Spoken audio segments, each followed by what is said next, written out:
नमस्ते हमारे प्यारे भाई, कैसे हैं आप सभी लोग। 25 मई 2025 को यूपीएससी सीसेट का एग्जाम हुआ। बहुत ही शानदार नए नए सवाल डिफरेंट तरीके से यूपीएससी ने पूछे और मैं इस वीडियो में यूपीएससी सीसेट 2025 में पूछे गए मैथ्स के जितने भी सवाल हैं उन सभी का सॉल्यूशन कराने वाला हूं। The best exam oriented solution की आपको एग्जाम में किस तरीके से सोचना चाहिए था। यह वीडियो मेरे प्यार भी जो बच्चे एसएससी की तैयारी कर रहे हैं, रेलवे की तैयारी कर रहे हैं, उनको भी देखनी चाहिए। और जो बच्चे दोबारा से यूपीएससी का पेपर देंगे, सीसेट का पेपर लिखेंगे, मेरे प्यार भी उनको भी ये वीडियो देखनी चाहिए मेरे भाई, ठीक है ना। एसएससी वाले, रेलवे वाले कतई भी मिस ना करें कि हमें क्या लेना देना यूपीएससी से। मैं मेरे प्यार में वो सवाल छांट छांट के लाया और उनको जोर दे के पढ़ाऊंगा जिनसे एसएससी इंस्पिरेशन लेके, रेलवे वाले इंस्पिरेशन लेके अपना नया सवाल बना सकते। बहुत ज्यादा टफ नहीं है। देखिए, वैसे तो मैं कहूंगा कि सवाल मुश्किल नहीं है, लेकिन जो आर्ट्स बैकग्राउंड से, कॉमर्स बैकग्राउंड से, उनके लिए इस लेवल के क्वेश्चन को भी कर पाना एक मुश्किल टास्क है बेटा, एक टफ काम है। लेकिन उनको मेहनत की जरूरत है मेरे प्यार में, इतना आसान तो नहीं है। लेकिन जो मैथ्स बैकग्राउंड से, उनके लिए सवाल बहुत ज्यादा मुश्किल नहीं है। तो कहीं ना कहीं मुझे लगता है कि मैथ्स बैकग्राउंड वालों को फायदा हुआ होगा, ठीक है जी। तो मैं आपको सारे सवालों का सॉल्यूशन कराऊंगा। और यही नहीं, 2024 का जो सीसेट का पेपर हुआ था वो भी मैंने अपने YouTube channel maths concept king पर पूरा सॉल्व कराया, पूरा एक एक क्वेश्चन सॉल्व कराया है। आप ये भी देखिएगा मेरे दोस्त। मैं अपने टेलीग्राम चैनल पे इन क्वेश्चंस की पीडीएफ भी डाल दूंगा, ठीक है। ये टेलीग्राम चैनल का लिंक इस वीडियो के नीचे डिस्क्रिप्शन में, सब बच्चे टेलीग्राम चैनल जाके ज्वाइन कर लीजिए मेरे भाई, ठीक है ना। इस पर 20 लाख बच्चे जुड़ने वाले हैं। ओके, तो शुरू करते हैं हम। सवाल नंबर, ज्यादातर इसमें जो क्वेश्चन है वो नंबर सिस्टम से पूछे गए हैं, टाइम एंड वर्क से भी सवाल है मेरे प्यारे भाई, ठीक है जी। आ जाओ, पहला सवाल, what the unit digit in the multiplication of. इस मल्टीप्लीकेशन का यूनिट डिजिट क्या है? गुणा करनी। यूनिट डिजिट यानी कि केवल यूनिट डिजिट की कैलकुलेशन दिख रही है। सारे ऑड नंबर है, सारे ऑड नंबर है मेरे प्यार भी, कोई भी इवन नहीं है। देखो ये 5 है, 5 एक ऐसा नंबर है, अगर 5 की किसी इवन नंबर में गुणा होगी, जहां 5 को 2 से गुणा करोगे, 5 दूनी 10, एंड में 0 आएगा। लेकिन 5 की ऑड नंबर में गुणा करोगे, 5 तिया 15, 5 सत्ते 35, 5 नाम 45, 5 गुणा 11 55, हमेशा एंड में 5 आएगा। तो 5 पे ध्यान देना है। 5 की हम सारे ऑडी नंबर में मल्टीप्लाई कर रहे हैं, सब ऑडी हैं, तो एंड में यूनिट डिजिट 5 ही आने वाला है मेरे भाई। देखो इतना बेसिक सा सवाल है और हमारी नंबर सिस्टम की शीट में एज इट इज सवाल है बेटा। आ जाइए, यदि n स्क्वायर बराबर 1 2 3 4 5 6 7 8 9, फिर उल्टा हो गया 8 7 6 5 4 3 2 1, तो संख्या n में कितने अंक है? सिंपल जो है, एक चैनल है हमारा मैथ्स वंडर इन सेकंड, वहां पे ना मैं ऐसी छोटी छोटी ट्रिक्स, ऐसी छोटी छोटी बातें रील फॉर्मेट में बताते रहता हूं। अगर आप इस चैनल को फॉलो करते हैं तो आधी से ज्यादा चीज आपकी खुद से ही तैयार हो जाएंगी। तो आप सब बच्चे इस चैनल को फॉलो करो, शॉर्ट्स के माध्यम से छोटी छोटी क्लिप्स में मैं आपको चीज सिखाता हूं। अब ये देखिए, ये जो है ये स्पेशल चीज है मेरे भाई। मैं आपसे कहूं कि 3 बार 1 है, तो इसका स्क्वायर क्या होगा? इसका जो स्क्वायर होगा 1 2 3 3 तक जाओ, फिर वापस आ जाओ 2 1, ठीक है। मैं आपसे कहूं कि भैया 1 2 3 4 5 बार 1 है, इसका स्क्वायर क्या होगा? तो आप यहां पे 1 2 3 4 5, 5 तक गए, फिर वापस आ जाएंगे 4 3 2 1। यहां पे बस उल्टा है मेरे प्यारे भाई, ये n स्क्वायर है। देखो यहां 1 से लेके आप 9 तक जा रहे हो, फिर वापस आ रहे, यानी कि अगर मैं इसका अंडर रूट लूंगा तो यानी कि 1 आएगा 9 बार। 1 2 3 4 5 6 7 8 9, ये इसका अंडर रूट आएगा। तो संख्या n में कितने डिजिट आएंगे? 9 डिजिट आएंगे। 1 आएगा जी 9 बार। इतनी बेसिक सी बात थी यूपीएससी सीसेट में। मान लीजिए P बराबर है ट्रिपल क्यू, कोई 3 अंकों की संख्या है। P और 481 का HCF क्या है? Triple Q. देखो ये 3 डिजिट नंबर है, यानी कि क्यू एक सिंगल डिजिट है बच्चों। आप बताओ, ये जो आपका P है, दिस इज ट्रिपल क्यू। अब ट्रिपल क्यू यानी कि एक ही सिंगल डिजिट को 3 बार रिपीट करके लिखा गया, तो ये 111 इंटू ट्रिपल क्यू होगा, होगा कि नहीं होगा? और आपको पता होना चाहिए कि 111 क्या होता है भाई। ये जो 111 बहुत फेमस नंबर है, 37 तिया 111, यानी कि जो P है वो 37 तिया 111 होता है मेरे दोस्त। 37 तिया 111 स्पेशल नंबर। तो ये तो भैया P का मैंने ब्रेक डाउन कर दिया। और दूसरा नंबर है 481, 481, इसका भी ब्रेक डाउन करो। 481 देखो 3 से कट रहा है क्या? 8 1 9 4 13, नहीं 3 से नहीं कट रहा। 37 से कटेगा 37 एकम 37 कितना बच जाएगा भैया? 11 37, 37 एकम 37 और ये बचेगा भाई 37 दिया 111 यानी कि 13 बार, 37 गुणा 13 यानी कि ये भी 37 गुणा 13 हो गया। क्लियर? कोई समस्या दुख तकलीफ परेशानी इसमें नहीं, यानी कि दोनों नंबर में 37 तो कॉमन आ ही रहा है मेरे प्यारे भाई, बाकी का पता नहीं। तो इनका एचसीएफ जो है वो 37 हो जाएगा, सी ऑप्शन। देखो कितना अच्छा सवाल आया, ये सवाल परफेक्ट है एसएससी में पूछे जाने के लिए दोस्त, एकदम परफेक्ट। यूपीएससी सीसेट 2025 का अगला सवाल टाइम एंड वर्क से। एक्स 1/3 काम 6 दिन में करता है, वाई 1/3 8 दिन में करता है, जेड 3/4 काम 12 दिन में करता है। ठीक है, all of them work together for n days and x and z quit and y finish the remaining work in 8:2/3 days. What is n equal to? देखो ये बेसिक सवाल है मेरे भाई, 3 लोग हैं यहां पर x, y और z। x 1/3 काम 6 दिन में करता है, 1/3 टोटल 3 में से 1 यूनिट काम 6 दिन में, तो पूरा काम कितने दिन में करेगा? 18 दिन में। तो x पूरा जो काम है मेरे दोस्तों 18 डेज में करेगा। ऐसे ही y 1/3 काम 8 दिन में करता है, 1/3 तो पूरा काम कितने दिन में करेगा? 24 डेज में, 8 दिया 24 दिन में। ऐसे ऐसे जेड 3/4 काम 12 दिन में करता है, तो जेड पूरा काम कितने दिन में करेगा? 3/4 का मतलब 3/4। टोटल काम 4 है तो 3 यूनिट काम 12 दिन में हुआ, तो 4 यूनिट काम क्या होगा भाई? 4 गुना 16 दिन में। तो जेड पूरा काम जो है 16 दिन में करता है। साथ में मिलकर n दिन तक काम करते हैं सब लोग साथ में, फिर x और z काम छोड़ देते हैं, बचे काम को y करता है। अब मान लीजिए कि जैसे सब लोगों ने साथ में काम करना शुरू किया, इन्होंने x, y और z ने n डेज तक काम किया इन्होंने, फिर x और z छोड़ के चले गए, बचा काम किया y ने।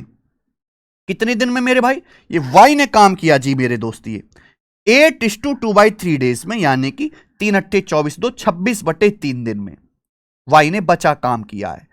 क्लियर है? तो सवाल में यह पूछा गया बेसिकली कि तीनों ने मिलकर कितने दिन तक काम किया। नहीं कर सकते क्या? 18, 24 और 16 का एलसीएम मेरे प्यारे भाई 144, 144। आप बोलोगे यस सर, ये टोटल वर्क आ गया। यहां से एक्स की एफिशिएंसी कितनी आ जाएगी? 8, और ये वाई की आ जाएगी मेरे दोस्तों यहां पे 6, और इसकी आ जाएगी 9। ये तीनों की एफिशिएंसी आ गई।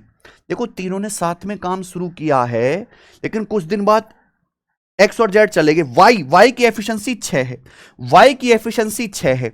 वाई ने बचा काम 26/3 दिन में किया, तो वाई ने मेरे दोस्तों कितना काम किया होगा? 3 से 6 2 बार चला जाएगा, 52 यूनिट। अगर वाई एक दिन में 6 यूनिट काम करता है तो 26/3 दिन में कितना काम किया होगा? 52 यूनिट काम किया होगा, 52।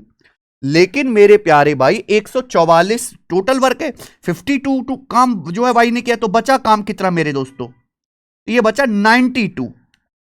क्लियर है? आप बोलोगे यस सर, बिल्कुल से 92 यूनिट काम इन तीनों लोगों ने मिलकर किया है।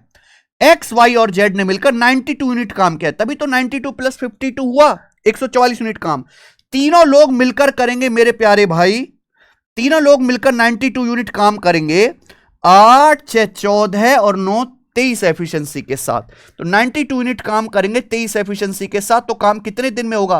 23 चौका 92 दिन में।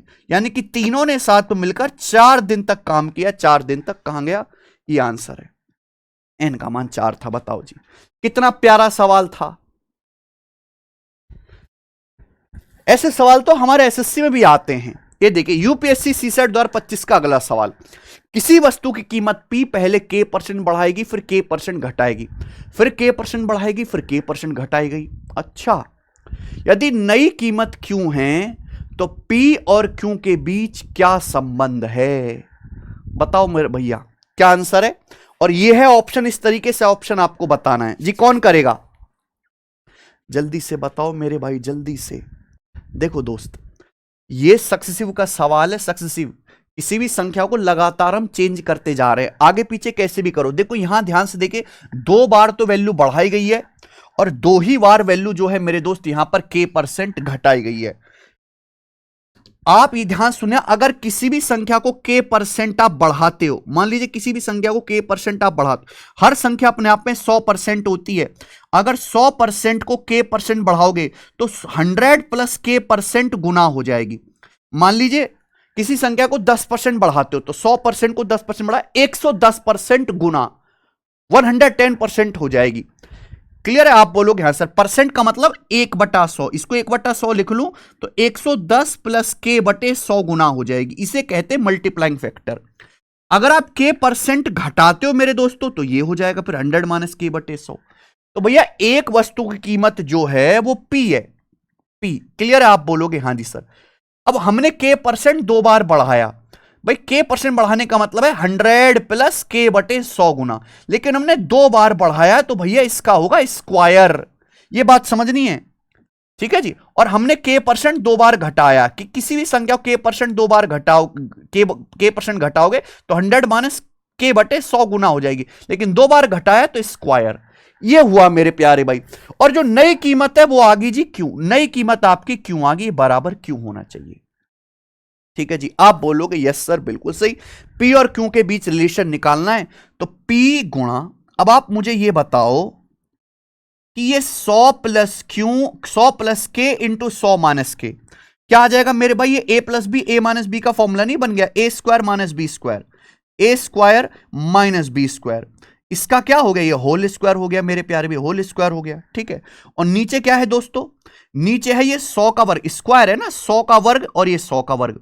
100 मतलब 10 का स्क्वायर, 10 के स्क्वायर का भी स्क्वायर। तो भैया 100 का स्क्वायर, 100 मतलब 10 का स्क्वायर, उसका भी स्क्वायर 10 की पावर 4 और ये 10 की पावर 4, तो नीचे 10 की पावर 8 हो गया, बराबर क्यों।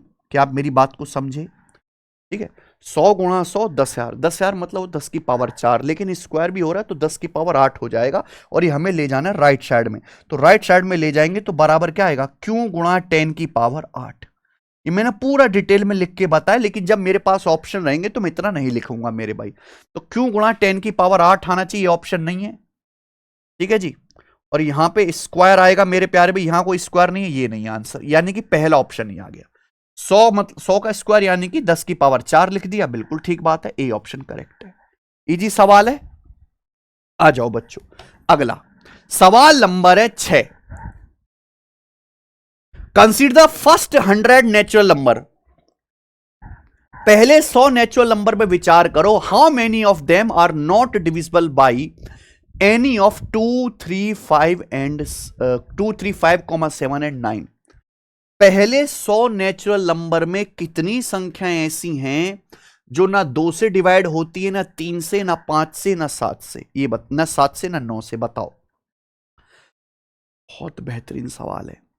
देखो मेरे भाई, 2, 3, 5 और 7 ये सब क्या है मेरे प्यारे भाई, ये सब जो हैं ये नेचुरल नंबर है। 2, 3, 5, 7 जो ये सब प्राइम नंबर भी है मेरे प्यारे भी। 2, 3, 5, 7, 9 पे ध्यान मत दो। हमें 100 से छोटे, वो 100 से छोटे पूछा है ना, नहीं 100 तक। हमें पहले 100 नेचुरल नंबर पे विचार करना है जो दोस्तों ना 2 से डिवाइड होती हो, ना 3 से डिवाइड होती हो, ना 5 से, ना 7 से। तो वो कौन कौन से नंबर होंगे, वो हमेशा प्राइम नंबर्स होंगे मेरे प्यारे भाई। आपको केवल प्राइम नंबर ढूंढने हैं दोस्त।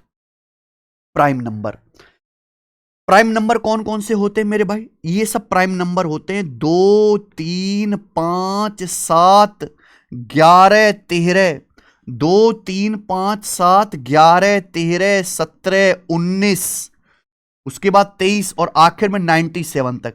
ये वो संख्याएं हैं मेरे प्यारे भाई जो या तो 1 से डिवाइड होती हैं या खुद से डिवाइड होती हैं और किसी से डिवाइड नहीं होती।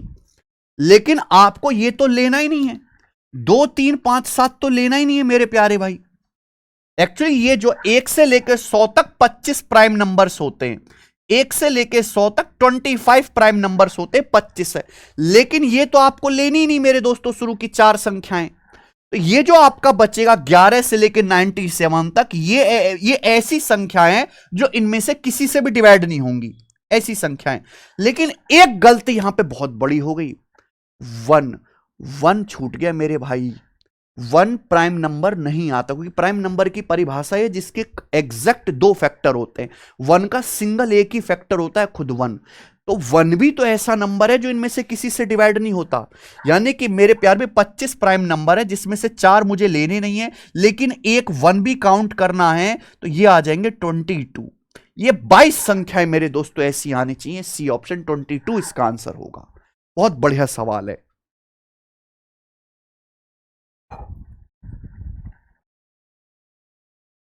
ठीक है जी।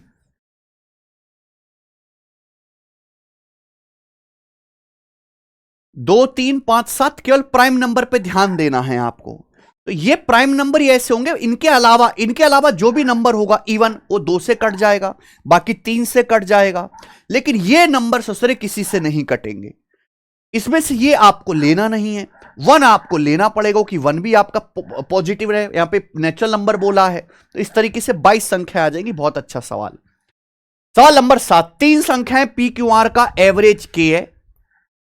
3 संख्याएं पी क्यू और आर हैं, उनका एवरेज के है। पी एवरेज से उतना ज्यादा है जितना क्यू एवरेज से कम है। आर का मान क्या है? बहुत बड़े सवाल, ध्यान सुनेगा मेरे प्यारे भाई। 3 संख्या आपको दी है, उनका एवरेज के। एवरेज मतलब एक ऐसी संख्या जिससे तीनों बराबर दूरी पर हो, है भाई। एवरेज हम ये मान सकते हैं कि एक मिडिल का नंबर एवरेज कहलाता है। यही तो होता है एवरेज का सिंपल सा लॉजिक। पी एवरेज से उतना अधिक है जितना क्यू एवरेज से कम है। अब बताओ एवरेज क्या है? सवाल में बोला है पी एवरेज से उतना ही ज्यादा है जितना क्यू एवरेज से कम है। एवरेज यहां पे जो है ये बोला है कि, ध्यान से सुनना मेरे प्यारे बच्चों। आपसे पूछा है आर का मान क्या है। बहुत बेहतरीन सवाल है बच्चे, गजब का क्वेश्चन है। 3 संख्याएं पी क्यू आर का एवरेज के है। पी एवरेज से उतना ही ज्यादा है जितना क्यू एवरेज से कम है, यानी कि के इनके बीच का बिल्कुल मिडिल का नंबर आएगा। यानी कि पी और क्यू का एवरेज के है। पी और क्यू का एवरेज भी के होगा। आप ये बताओ, एवरेज मतलब बीचों बीच की संख्या। यहां मैं कह सकता हूं पी के से उतना ही ज्यादा है जितना क्यू जो है के से कम है, यानी कि के पी और क्यू के जस्ट बीच की संख्या है। यानी कि पी और क्यू का एवरेज के होगा। पी और क्यू का एवरेज के होगा। अगर पी और क्यू का एवरेज के है और इन तीनों संख्याओं का पी क्यू आर का एवरेज भी के है, तो तभी संभव है जब आर का मान भी के हो, यानी कि आर का मान भी के ही होगा। बोलो समझ में आया कि नहीं आया? ए ऑप्शन इस सवाल का आंसर है। गजब का लॉजिक है, कोई इक्वेशन इसमें सॉल्व नहीं करनी थी मेरे भाई। 8वां सवाल, मान लीजिए पी और क्यू दोनों ही प्राइम नंबर हैं इस प्रकार से कि पी स्क्वायर प्लस क्यू के भी एक प्राइम नंबर है, ओके, जो 30 से कम है। ये क्या है? हाँ, मान लीजिए पी और के दोनों प्राइम नंबर हैं और पी स्क्वायर प्लस के भी एक प्राइम नंबर है जो 30 से कम है। के की कितने वैल्यू पॉसिबल है? बहुत बढ़िया। तो मेरे प्यारे भाई आप ये सोचो, प्राइम नंबर कौन कौन से होते हैं? 2, 3, 5, 7, 11, 13, 17, 19, 23, 29। ये 30 से छोटे प्राइम नंबर है कि नहीं? आप बोलोगे हाँ सर। मान लीजिए पी और के दोनों ही प्राइम नंबर हैं, पी और के, और पी स्क्वायर प्लस के भी एक प्राइम नंबर है। ये भी प्राइम नंबर है 30 से छोटा। ये भी एक प्राइम नंबर आएगा, पी स्क्वायर प्लस के also an prime number less than 30। तो आप मुझे एक बात बताओ, हम यहां पी का स्क्वायर कर रहे हैं। मान लीजिए मैं पी की जगह 2 लेता हूं। 2 का स्क्वायर होता है 4। 4 में कुछ जोड़ूंगा प्राइम नंबर आ सकता है। मैं पी की जगह 3 लेता हूं। 3 का स्क्वायर होता है 9। 9 में कुछ जोड़ूंगा प्राइम नंबर आ सकता है। 9 में अगर मैं कुछ जोड़ूंगा, ठीक है। मैं पी की जगह 5 लेता हूं तो 5 का स्क्वायर 25। 25 में कुछ जोड़ूंगा प्राइम नंबर आ सकता है। 7 का स्क्वायर 49। 7 का स्क्वायर 49 जोड़ूंगा तो नंबर 30 से कम नहीं आएगा, 30 से बड़ा हो जाएगा। तो पी की मैं ये 3 ही वैल्यू ले सकता हूं, 2, 3, 5। भाई पी के यहां पे 3 ही मान लिए जा सकते हैं, 2, 3 एंड 5। यही 3 वैल्यू पी की हो सकती हैं। बोलो हां कि ना? क्योंकि अगर ये जो प्राइम नंबर आना चाहिए ये 30 से कम आना चाहिए, लेस देन 30 आना चाहिए। अब मैंने यहां पे पी की जगह 7 ले लिया, तो 7 का स्क्वायर 49, 49 तो 30 से बड़ा हो जाएगा। तो पी की ये तीन ही वैल्यू आप ले सकते हो, 2 3 5। अब मुझे यहां पे मेरे भाई के की जगह क्या क्या रख सकता हूं, एक बात सुनना मेरे दोस्त, एक बात सुनना, सारे प्राइम नंबर ऑड होते हैं सिवाय दो के। दो अकेला मेरे दोस्तों इवन प्राइम नंबर है। अगर मैं पी की जगह 2 रखता हूं, मैं एक एक केस को चेक करते हैं। अगर मैं पी की जगह 2 रखता हूं, 2 का स्क्वायर 4, तो 4 में क्या रखूं कि प्राइम नंबर हो जाए, 3 रखूंगा, 4 3 7, 4 3 7, यानी कि मेरे प्यार भी के की वैल्यू निकाल रहे हैं ना, के की वैल्यू निकाल रहे हैं, तो के की जगह देखो 3 रखा जा सकता है। 4 3 7 प्राइम नंबर है। 4 5 9 नहीं है, 4 7 11। अगर मैं 7 रखूंगा के की जगह तो भी प्राइम नंबर आ जाएगा, 4 7 11, 4 11 15 हो जाएगा। 4 13 17, 13 रख सकते बेटा, ये ऐसी करने होते हैं सवाल। 4 17 21, 4 19 23, 19 रख सकते हो मेरे भाई। 4 23 27 नहीं, तो ये 4 वैल्यू आ गई, 3 7 13 19। अगर मैं 23 रखूंगा, 4 23 27, 27 प्राइम नहीं होता, 4 29 33 हो जाएगा, 33 30 से बड़ा हो गया। तो यानी कि मैं के की जगह 4 वैल्यू ये रख सकता हूं, के की 4 वैल्यू तो मुझे दिखाई देगी, 3 7 13 और 19। ठीक है जी। अब अगर मैंने यहां पे पी का मान 3 लिया, सपोज 3 का स्क्वायर 9, तो 9 में अब देखो ध्यान सुनना, 9 में जितने भी प्राइम नंबर है ऑड है, 9 अकेला ऑड नंबर है। अगर 9 में अगर मैं कोई ऑड नंबर जोड़ूंगा तो क्या आ जाएगा बेटा, इवन आ जाएगा। ऑड में ऑड जोड़ूंगा तो इवन आ जाएगा, यानी कि प्राइम नहीं आएगा। अगर मैं 9 में ऑड नंबर जोड़ूंगा तो इवन आ जाएगा, प्राइम नंबर नहीं आएगा। तो और तो मैं जोड़ ही नहीं सकते, तो चेक ही नहीं करूंगा। एक नंबर मुझे दिखाई दे रहा है 2 इवन, अगर मैं 9 में 2 जोड़ता हूं मेरे प्यार भी, तो 9 और 2 आता है 11, 11 प्राइम नंबर बनेगा 30 से छोटा। तो यानी कि एक के की वैल्यू 2 हो सकती है, 2 हो सकती है। ठीक है जी। अच्छा, अब अगर मैं यहां पे पी की जगह 5 रखता हूं, 5 के स्क्वायर 25, तो 25 में मेरे प्यारे भाई अब 2 जोड़ो 27 प्राइम नंबर नहीं बनेगा, 3 पे नहीं बनेगा, 25 5 30 प्राइम नंबर है, तो कोई भी सेट नहीं बनेगा, यहां से कुछ नहीं रख सकते। यानी कि के की ये 5 वैल्यू आ गई, 1 2 3 4 5, 5 वैल्यू आप के की रख सकते हो। ठीक है मेरे भाई, के की 5 वैल्यू संभव है, यही तो पूछा है। गजब सवाल है भाई साहब यार, वाकई में शानदार सवाल, मजेदार है जी। ठीक है जी, आगे चलें। अगला सवाल करेंगे जी, सवाल नंबर 9। सवाल नंबर 9 जो है वो पाइप और टंकी वाला है। दिमाग लगाओ जी, इसका क्या आंसर है। A set x of 20 pipes can fill 70% tank in 14 minute. भाई 20 पाइप का एक सेट है जो 70% टैंक 14 मिनट में भर सकता है। अनोदर सेट, एक दूसरा सेट है वाई 10 पाइप का जो 3/8 टैंक 6 मिनट में भरता है। अच्छा, आगे क्या बोला है। ए थर्ड सेट जेड है 16 पाइप का जो हाफ टैंक खाली करता है 20 मिनट में। अगर half of pipe of set X के आधे पाइप आर क्लोज्ड, बंद है, and only half of the pipe of set Y are open, Y के आधे पाइप ही ओपन है, जेड के सारे पाइप ओपन है, तो पूछा है कितना समय लगेगा 50% टैंक भरने में, कितना समय लगेगा। बहुत बढ़िया सवाल, गजब। देखो सवाल मुश्किल नहीं है, वही घिसा पिटा पाइप एंड स्टोन का सवाल है, लेकिन प्रेजेंटेशन गजब का।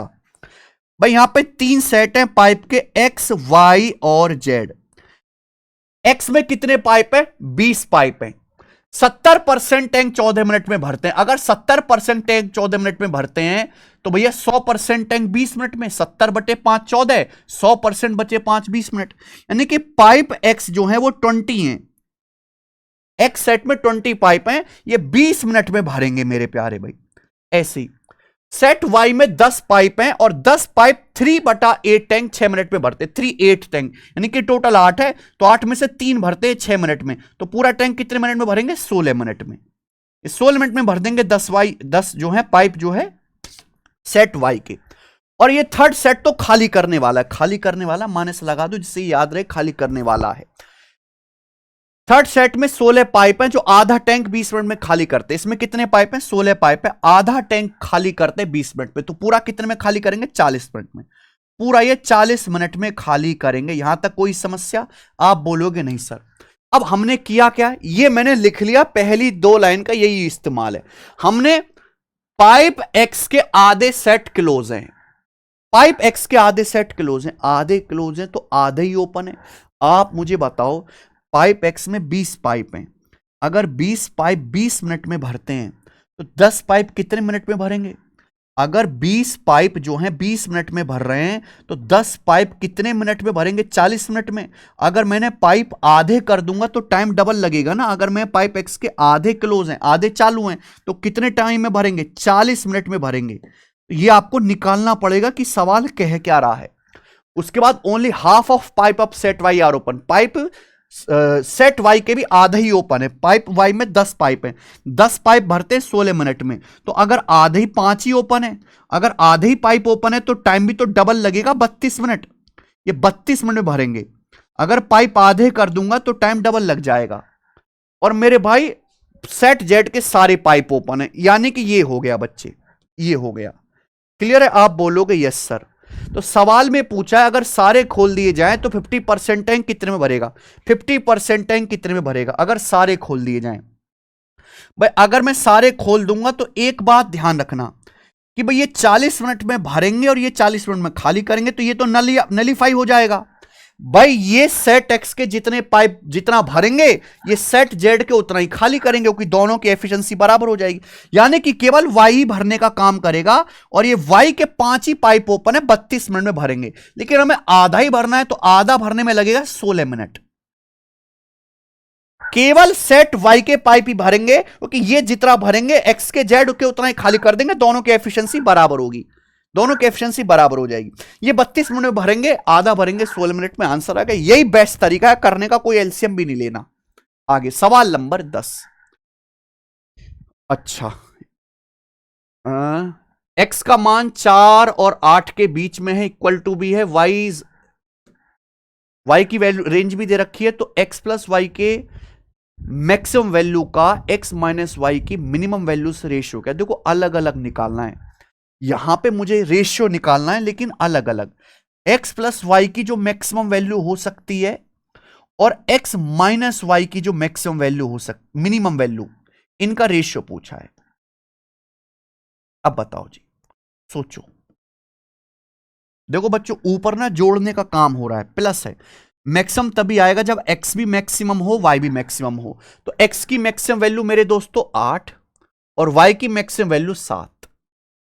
ठीक है जी, वाई 7 से छोटा होगा या वाई 7 के इक्वल होगा, तो एक्स की मैक्सिमम वैल्यू हम 8 ले सकते हैं, वाई की जो मैक्सिमम वैल्यू 7 ले सकते हैं। तो ये आ गया। मिनिमम कब आएगा मेरे भाई? मिनिमम तब आएगा मेरे भाई जब, देखो हम दो संख्याओं को घटा रहे हैं, घटा के हमें मिनिमम निकालना है। जब x मिनिमम लिया जाए और y बड़े से बड़ा लिया जाए, लार्जेस्ट लिया जाए। अगर मैं सबसे छोटी संख्या में से सबसे बड़ी संख्या घटा दूंगा तो मिनिमम आएगा कि नहीं? सबसे छोटी संख्या देखो मेरे प्यारे भाई, यहां पर ये हो सकती है 2, और सबसे बड़ी संख्या हो सकती है यहां पे, नहीं एक्स ही तो लेना है बेटा, एक्स ही तो लेना है, ये भी तो दिमाग लगाना पड़ेगा। हाँ जी, एक्स की जो सबसे मिनिमम वैल्यू हो सकती है वो 4 है भैया, तो एक्स की मिनिमम वैल्यू आपको लेनी पड़ेगी 4, और वाई की लेनी पड़ेगी मैक्सिमम, वाई की मैक्सिमम वैल्यू आ जाएगी 7। क्योंकि अगर मैं मिनिमम सबसे छोटी संख्या में से, सबसे छोटी एक्स की वैल्यू में से सबसे बड़ी वाई की वैल्यू घटा दूंगा तो एक्स माइनस वाई मिनिमम आएगा। ये बात समझते हैं कि नहीं? अरे ठीक, अरे सबसे गरीब आदमी में से सबसे अमीर आदमी घटा दो, सत्यानाश हो जाएगा, मिनिमम आएगा कि नहीं आएगा? तो यानी कि 8 7 15, 15 बटे माइनस का 3, यानी कि -5। तो -5 तो है ही नहीं भाई, यानी कि सवाल का आंसर डी है। यार ऐसा आंसर है क्या? चेक कर लेना आप एक बार, डी आंसर है हमारे अकॉर्डिंग। आगे चलते हैं। 11वां सवाल, 7 × 24 बराबर 25, 12 × 16 बराबर 20, 16 × 63 क्या आएगा मेरे भाई? 65। अरे वाह, ये तो भैया आपके लिए सवाल, ये रीजनिंग का सवाल लग रहा है मुझे, पर कोई नहीं, है ट्रिपलेट का क्वेश्चन है भाई। अरे 7 24 25 ट्रिपलेट होते हैं, 12 16 20 ट्रिपलेट है, 16 63 65 ट्रिपलेट है। अभी 7 का वर्ग प्लस 24 का वर्ग बराबर 25 का वर्ग, 12 का वर्ग प्लस 16 का वर्ग बराबर 20 का वर्ग, 16 का वर्ग प्लस 63 का वर्ग बराबर 65 का वर्ग, 16 63 65 राइट एंगल ट्राइंगल की साइड हैं। आओ सवाल नंबर 12 यूपीएससी का, बताइए बच्चों। सवाल तो बड़ा शानदार लग रहा है, लैंग्वेज बेस्ड। इन पेट्रोल, नहीं इन नहीं है, क्या है, दी आएगा जी। The petrol price shot up by 10% as a result of the hike in crude oil price. देखो कच्चे तेल की कीमत बढ़ी, उससे पेट्रोल का प्राइस 10% बढ़ गया। The price of petrol before the hike was 90 रुपी पर लीटर। प्राइस बढ़ने से पहले पेट्रोल की कीमत थी 90 रुपए पर लीटर। एक आदमी 2200 किलोमीटर जाता है हर महीने और उसकी कार 16 किलोमीटर पर लीटर का माइलेज देती है। ठीक है भाई, how many kilometre should he reduce इस ट्रेवल, उसे अपना ट्रेवल कितना रिड्यूस करना चाहिए जिससे कि वो अपने एक्सपेंडिचर मेंटेन कर सके प्रीवियस लेवल का। बहुत बढ़िया। देखो मेरे भाई, पेट्रोल महंगा हो गया, सभी बच्चे जानते हैं एक्सपेंडिचर बराबर प्राइस गुणा कंजम्पशन, खर्चा बराबर कीमत गुणा खपत। पेट्रोल का प्राइस 10% महंगा हो गया, 10% की फ्रैक्शन वैल्यू 1/10। यानी कि पेट्रोल का प्राइस अगर पहले 10 था तो 10 से बढ़ के 11 हो गया। अब देखिए, एक आदमी जो है, इसकी कोई जरूरत नहीं आपको कंफ्यूज करने के लिए दिया, इसकी कोई जरूरत नहीं माइलेज की, कोई जरूरत नहीं आपको बेवजह का डाटा दिया कि आप इसमें उलझ जाओ। एक आदमी पहले हर महीने 2200 किलोमीटर जाता था हर महीने, अब पेट्रोल महंगा हो गया। भैया जब पेट्रोल महंगा हो गया तो आदमी को पैसा भी ज्यादा खर्च करना पड़ेगा, तभी तो 2200 किलोमीटर जाएगा। अगर आदमी को 2200 किलोमीटर ही जाना है तो पैसा ज्यादा खर्च करना पड़ेगा क्योंकि पेट्रोल 10% महंगा हो गया। लेकिन आदमी चाहता है कि भैया मैं कम चला लूंगा गाड़ी, मैं गाड़ी कम चला लूंगा, लेकिन मैं अपना खर्चा पहले जितना ही रखूंगा, मैं अपना खर्चा नहीं बदलूंगा, मैं अपना खर्चा नहीं बढ़ाऊंगा, खर्चा सेम रखना चाहता है। अगर खर्चा सेम रखना चाहता है तो खपत कम करनी पड़ेगी, पेट्रोल कम डलवाओ गाड़ी में। भाई पेट्रोल तो 10% महंगा हो गया, आप खर्चा बढ़ा नहीं चाह रहे, तो आपको अपनी गाड़ी में पेट्रोल का कंजम्पशन कम करना पड़ेगा, कम डलवाओ पेट्रोल। और आप जानते हैं कि दो संख्याओं की गुणा अगर सेम है तो एक संख्या अगर जिस रेशियो में दूसरी उल्टे रेशियो में होगी। अगर प्राइस 10 से 11 हुआ है तो कंजम्पशन रिवर्स रेशियो में चेंज होगा, 11:10। और अच्छा एक बात बताओ, जिस रेशियो में कंजम्पशन कर रहे हो गाड़ी भी तो उसी रेशियो में चलेगी। कंजम्पशन मतलब जितने का गाड़ी में तेल डलवाओगे उसी के हिसाब से माइलेज आएगा, उसी के अकॉर्डिंग आप डिस्टेंस जाओगे। तो जो कंजम्पशन का रेशियो होगा, जितना गाड़ी में तेल डलेगा उतनी ही दूरी आप गाड़ी कैसे चलती है, पेट्रोल से चलती है, जितना ज्यादा पेट्रोल उतनी दूर तक गाड़ी जाएगी। तो जो खपत का रेशियो होगा मेरे प्यार भी, उसी रेशियो में आपकी गाड़ी भाग के जाएगी। यानी कि पहले अगर आप 11 यूनिट गाड़ी चला रहे थे, यानी कि 2200 किलोमीटर, 2200 किलोमीटर, तो अब आपको केवल 10 यूनिट गाड़ी ही चलानी पड़ेगी, यानी कि 1 यूनिट कम। अगर 11 की वैल्यू 2200 किलोमीटर है, 200 गुना तो 1 यूनिट की वैल्यू 200 किलोमीटर। यही पूछा है, अब आपको 200 किलोमीटर कम ट्रेवल करना पड़ेगा मेरे प्यार भी हर महीने, बी ऑप्शन। बहुत अच्छा सवाल था ये, गजब का क्वेश्चन। चलो, कोई 4 अंकों की संख्या n इस प्रकार है कि उसे 3, 5, 6, 9 से डिवाइड करने पर 1, 3, 4, 7 रिमाइंडर रहता है, n का मिनिमम मान क्या है। देखो ऐसे सवाल जब भी आते हैं तो हम तो 9 पे ध्यान देते हैं। 9 पे किसी संख्या को 9 से भाग करने पर 7 रिमाइंडर आ रहा है, या 9 से भाग करने पर जो रिमाइंडर आता है उसे ही कहते हैं डिजिटल सम। यानी कि संख्या ऐसी होगी जिसका डिजिटल सम 7 हो, अंकों को जोड़ के 7 आता हो, डिजिटल सम। यहां पे देखिए मेरे प्यार भी 8 और 1 9, और ये हो जाएगा जी 6 डिजिटल सम है। 8 और 1 9, 7 डिजिटल सम है। 7 और 2 9, 1 डिजिटल सम है। 1 और 8 9, 2 डिजिटल सम है, खत्म। एक ही ऑप्शन है यहां पे सी, जिसके अंकों का योग 7 है। यह सवाल ऑप्शन से ही करना था, सॉल्व कतई नहीं करना था। 2 ऑप्शन फिट भी होते तो 5 से चेक कर लेते कि 5 से भाग करने पर 4 रिमाइंडर किस ऑप्शन का आ रहा है। ठीक है जी, 5 से भाग करने पर 3 रिमाइंडर, लेकिन करते हम ऑप्शन से ही। चलिए, सवाल नंबर 14 है, अगर n एक नेचुरल नंबर है तो आपसे पूछा है what is the distinct reminder of 1 की पावर n प्लस 2 की power n when divided by 4। देखो भाई, 1 की पावर n प्लस 2 की पावर n,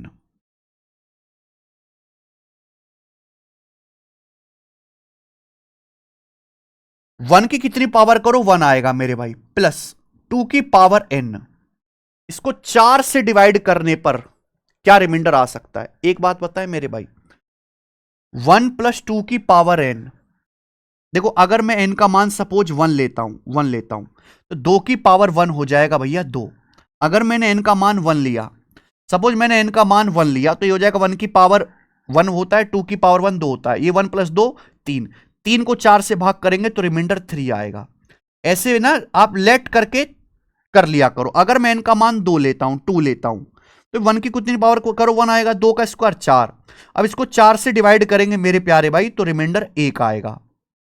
अगर मैं n का मान 3 लेता हूं, 2 का क्यूब 8, 2 का क्यूब 8 हो जाएगा, 1 इसको 4 से भाग करेंगे रिमाइंडर 1 आएगा। अगर मैं n का मान 4 लेता हूं, 2 की पावर 4 16, अब भी रिमाइंडर 1 आएगा, यानी कि रिमाइंडर या तो 3 आएगा या 1 आएगा और कुछ नहीं आ सकता। तो यहां पे 2 ही आंसर है।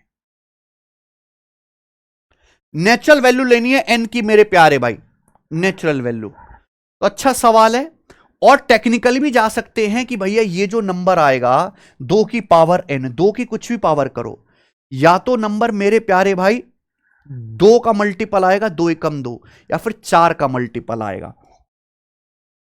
एक बात ध्यान सुनना, ये तो मैंने आपको लेट करके समझा, लॉजिक से कैसे करेंगे मेरे प्यारे भाई। अगर मैं n की वैल्यू 1 लेता हूं तो ये नंबर हो जाएगा 1 प्लस 2 3, और 3 को 4 से भाग करके रिमाइंडर जो आएगा मेरे दोस्तों 3 आ जाएगा।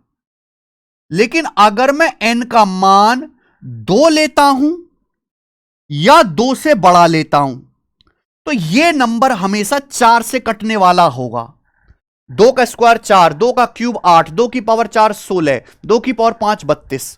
यानी कि अगर मैं n का मान या 2 लूंगा या 2 से बड़ा लूंगा तो ये जो भी नंबर आएगा 4 का मल्टीपल आएगा, और जब मैं इसको 4 से भाग करूंगा तो ये तो 4 से कट ही जाना है, 4 का मल्टीपल, रिमाइंडर हमेशा 1 आएगा।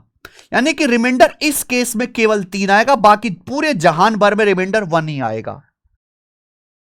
कुछ भी करते रहो, इसलिए 2 ही यहां पे रिमाइंडर आ सकते हैं। ये थोड़ा हट के सवाल था बच्चे, आ जाइए। सवाल नंबर है 15।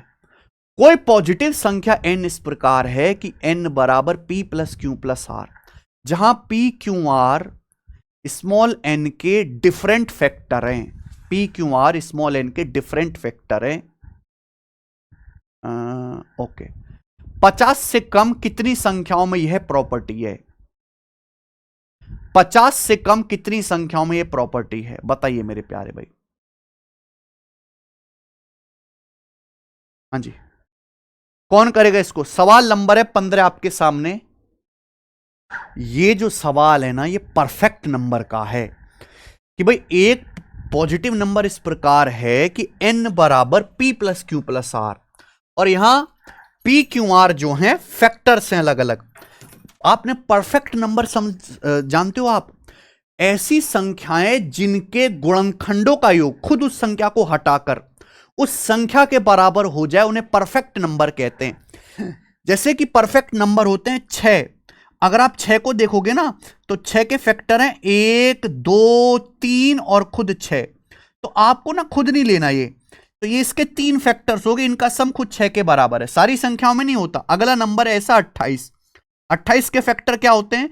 1 2 4 7 14, और फिर अगला आएगा 28 लेना। देखो इनके फैक्टर का सम क्या आ रहा है? 28 ही आ रहा है।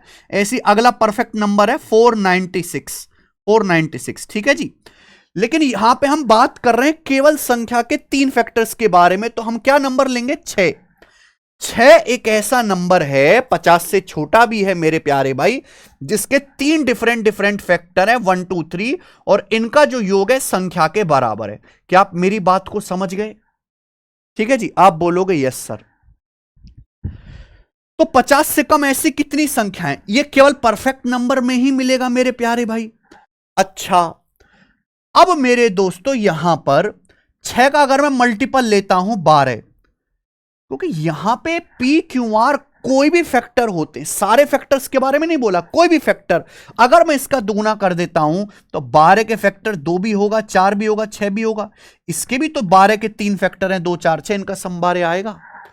क्योंकि यहां जो बोला है कि पॉजिटिव नंबर n इस प्रकार है कि जहां p क्यू आर n के डिफरेंट फैक्टर है, ओनली फैक्टर्स नहीं बोला, कोई भी 3 फैक्टर जिनका योग जो है संख्या के बराबर आ जाए। तो देखिए 12 का दिख रहा है, ऐसी मेरे दोस्तों आपका 18 का अगर मैं 3 गुना भी कर दूं, है ना, 3 गुना कर दो, 3 6 9, ये 3 फैक्टर है, योग 18 दिख रहा है। तो ऐसी 6 का पहाड़ा चलता जाएगा, 50 से छोटा 6 48 जाएगा मेरे प्यारे भाई, यानी कि 6 एकम 6, इससे 8 से गुणा हो जाएगी ना, 8 एकम 8, 8 दूनी 16 और 8 तिया 24, तो ये आ जाएंगे मेरे प्यारे भाई। देखो तो ऐसी कितनी संख्याएं आ गई, तो ऐसी संख्याएं आ जाएंगी मेरे प्यारे भी। 6 का पहाड़ा ये मैंने 8 बार गिना है, 8 संख्याएं, 6 12 18 24, इस तरीके से 8 संख्याएं।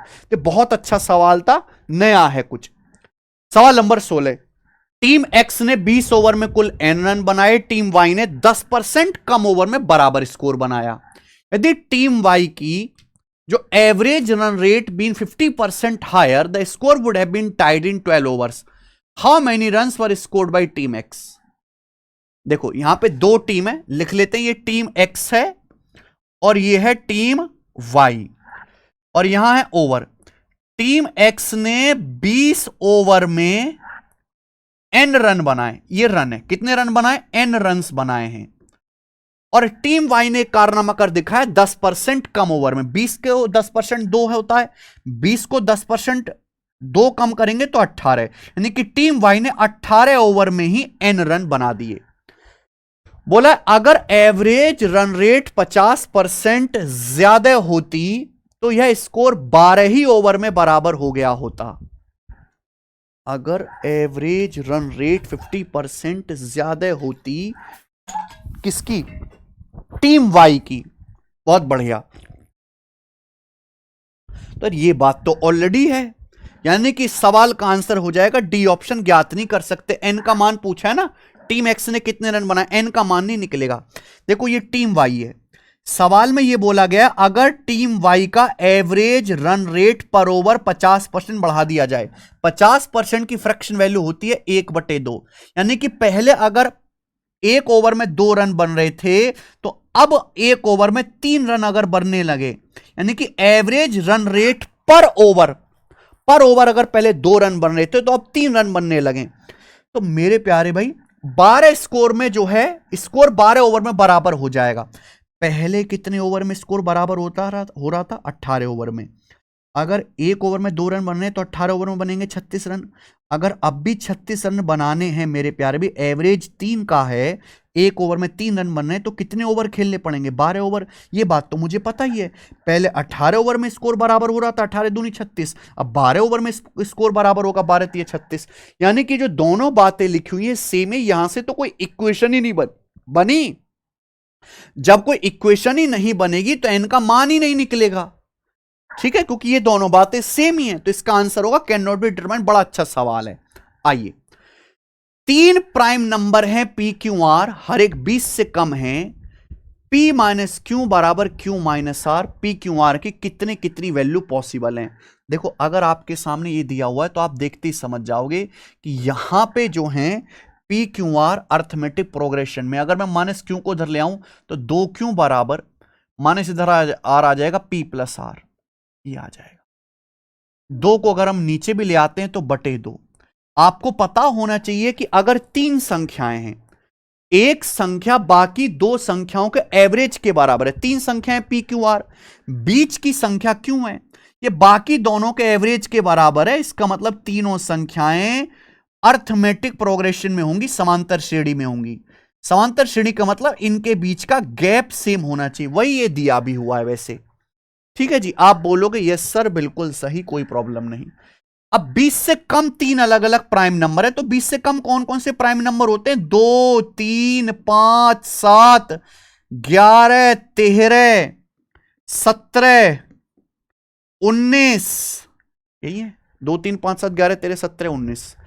अब हमें यहां पर देखना है कितने ऐसे सेट बन रहे 3 संख्याओं के P plus Q plus R के, कि यहां पर P plus Q plus R की डिफरेंट वैल्यू पूछी है ना, ये एपी में रहे, पी क्यू आर एपी में रहे। अब 2 से 3 एक ज्यादा है तो 3 से 1 ज्यादा 4 हो जाएगा, नहीं बनेगा। 3 से 5 2 ज्यादा है, 5 से 2 5 से 2 ज्यादा 7 है, हाँ जी बिल्कुल सही।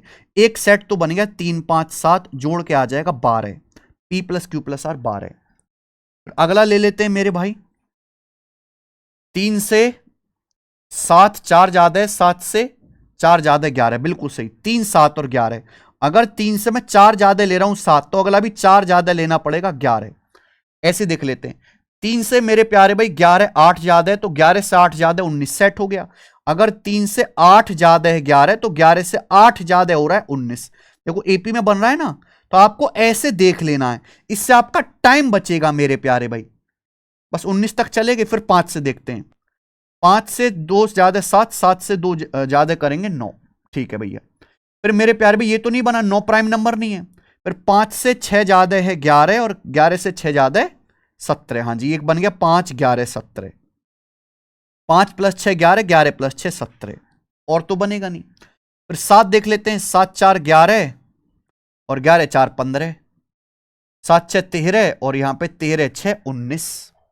यानी कि मेरे प्यारे भी 7 13 19 भी बन गया क्या, एक 7 13 और 19 भी ऐसा एक सेट बन गया, 7 13 19। 7 प्लस 6 13, 13 6 19। उसके बाद 11 2 13 2 15, नहीं 11 6 17, 17 6 23 हो जाएगा, नहीं मेरे दोस्त अब नहीं बनेगा कोई भी, अब नहीं बनेगा कोई भी। 13 4 17, 17 4 आपका 21 आ जाएगा, अब नहीं बन रहा कोई भी, क्योंकि अगर मैं 11 से 2 ज्यादा ले रहा हूं 13, तो अगला 2 ज्यादा 15 हो रहा है, 15 प्राइम नहीं है। 11 से 6 ज्यादा है 17, तो अगला 6 23 हो रहा है। यानी कि मेरे दोस्तों यहां पर ये आपको 5 सेट दिखाई दे रहे हैं पी क्यू आर की, यहां से 5 वैल्यू आएंगी अलग अलग। किसी पे सेम तो नहीं आ रही?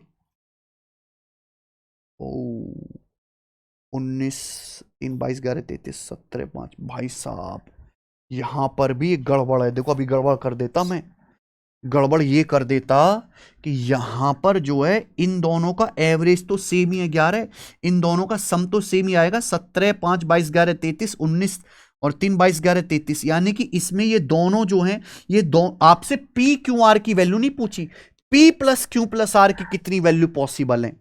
तो यहां से भी एवरेज 11 है, यहां से भी एवरेज 11 है, दोनों सेम एवरेज वाली संख्या। अगर एवरेज सेम है तो योग भी सेम होगा मेरे प्यारे भाई। तो यहां भी भैया योग 33 आएगा, यहां भी 33 आएगा, तो एक सेट नहीं लेना आपको, ये 4 ही बनेंगे यहां पे P plus Q plus R की 4 वैल्यू पॉसिबल है। बेहतरीन सवाल यार, 4 वैल्यू पॉसिबल है। अच्छा question 18, What is the maximum value of n such that this is divisible by 35 की पावर n है बच्चों। ये आपके सामने मेरे प्यारे भाई यहां पर एक नंबर दिया है, ये नंबर 35 की पावर n से कटता है, n की मैक्सिमम वैल्यू क्या है देखो। 35 की पावर n, 35 क्या होता है मेरे भाई 5 गुणा 7 35, 5 और 7 दोनों प्राइम नंबर है। कोई भी संख्या 35 से तभी कटेगी मेरे दोस्तों जब वो 5 से भी डिवाइड होती हो 7 से भी डिवाइड होती हो।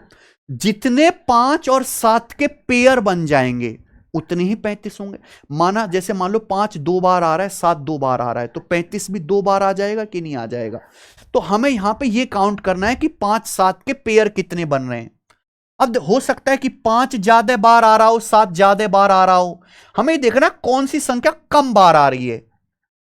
देखो 7, ये 7 है, ये 7 का क्यूब है, ये 7 की पावर 4 है, ये भी 7 का मल्टीपल है, यानी कि 7 तो बहुत आ रहा है, 5 कम बार आ रहा है। 7 काफी बार आ रहा है, ये 7 की पावर 4 हो रहा है, ये 7 की पावर 3 हो रहा है, 7 की पावर 1 हो रहा है। तो हमें यहां पे 5 गिनना है मेरे दोस्तों कि 5 की कितनी पावर बने, क्योंकि 7 तो बहुत ज्यादा आ रहा है। यहां देखो यहां 1 5 आएगा, 1 5 आएगा मेरे प्यार भाई, ये 5 गुणा कितना है मेरे दोस्तों 5 7 35 और 3, ये 5 गुणा 77, यहां 1 5 आ रहा है। 1000 में 125 आ रहा है, 1000 का मतलब 125 गुणा 8000 होता है, 125 5 का क्यूब, 125 का मतलब 5 का क्यूब। और तो कहीं 5 नहीं आ रहा, बस इन्हीं दोनों नंबर में 5 आ रहा था, इन्हीं दोनों नंबर में 5 आ रहा था मेरे भाई, ठीक है ना, इस 1000 में। यानी कि 5 कितनी बार आ रहा है, 1 बार ये आ रहा है और 3 बार ये आ रहा है, 5 आ रहा है 4 बार। 7 कई बार आ रहा है, यहां भी 7 की पावर 4 है, यहां 7 का क्यूब है 7, लेकिन 5 केवल 4 बार आ रहा है, तो यानी कि 5 गुणा 7 के 4 पेयर बनेंगे, यानी कि 35 की पावर 4 से ही डिवाइड हो पाएगा ये, तो आंसर 4 है। 5 के ना टोटल यहां पे 4 पेयर बन जाएंगे, 4। ठीक है जी, एक बारी है और 3 बारी। अच्छा सवाल है, ऐसे सिंपल क्वेश्चन है। 19वां, P plus Q plus R के कितने मान संभव हैं कि 1/P plus 1/Q plus 1/R बराबर 1 हो, जहां P Q R natural number है, नॉट नेसेसरी डिस्टिंक्ट, यानी कि जरूरी नहीं कि P Q R अलग अलग हो, बराबर भी ले सकते हो, इक्वल भी ले सकते हो। 3 वैल्यू ऐसी होनी चाहिए कि उनका रिवर्स जोड़ के 1 आ जाए। 1 मोर देन 3, 3 नन। देखो एक तो यही हो जाएगा यहां पे 1/3 प्लस 1/3, अगर मैं सबको इक्वल ले लेता हूं तो 3 लेना पड़ेगा। 1/3 प्लस 1/3 प्लस 1/3, तभी 3/3 आ जाएगा 1। ठीक है, देखो बहुत बड़े नंबर नहीं ले सकता भाई। कोई बच्चा सोचे कि यहां पे 1/4 करने, हाँ 1/4 पे हो जाएगा जी। अगर सपोज मैं P को 2 ले लेता हूं 1/2, तो फिर भी मेरे दोस्तों बाकी 1/2 आना चाहिए। अगर मैं P का मान 2 लेता हूं 1/2 प्लस 1/2 1 होता है, यानी कि फिर 1/4 प्लस 1/4, भाई 1/4 प्लस 1/4 1/4 1/4, 1/2 प्लस 1/2 ये 1 हो जाएगा कि नहीं हो जाएगा? ये भी हो गया जी। 2 और 3 पे ही बनेगी भाई बात। अगर मैं 1/3 लेता हूं तो बाकी यहां पर भी अगर 1/3 ले लेते हैं मेरे भाई,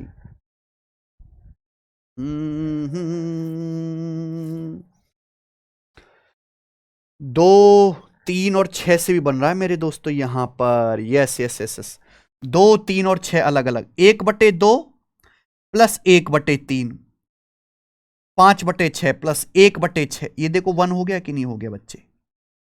2 3 6 का एलसीएम 6 होता है, 2 3 6, 3 दूनी 6, 6 कम 6, 6/6, परफेक्ट नंबर के कंसेप्ट से।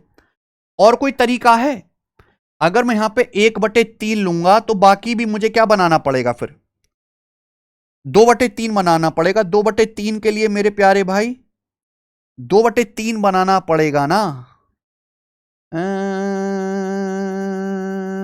ये 3 ही सेट बनेंगे फिर तो यहां पे, फिर तो ये 3 ही सेट बनेंगे 2/3 के लिए। फिर 1/3 प्लस 1/3 करना पड़ेगा। ये 3 ही सेट बन सकते हैं मेरे दोस्तों, इसके अलावा यहां पे और कोई नहीं है, तो इसका आंसर 3 आ जाएगा। 3 सेट ये अलग अलग दिख रहे हैं दोस्तों, ठीक है ना। अच्छा सवाल है, ये भी दिमाग लगाना है। Next, there are n set of number each having only 3 positive integers with LCM equal to 1001 and HCF equal to 1. What is the value of n? यानी कि संख्याओं के n सेट पॉसिबल हैं, 3 पॉजिटिव इंटीजर्स के n set ऐसे हैं जिनका LCM तो 1001 हो और एचसीएफ 1 हो। एलसीएम 1001 और एचसीएफ 1 हो, यानी कि उनमें कॉमन कुछ भी ना हो, लेकिन एलसीएम 1001 आए, तो एन की कितनी वैल्यू पॉसिबल है? अब एक बार बताओ, 1001 एलसीएम आना चाहिए। 1001 स्पेशल नंबर है, 7 11, 7 गुणा 11 गुणा 13, 1001 होता है।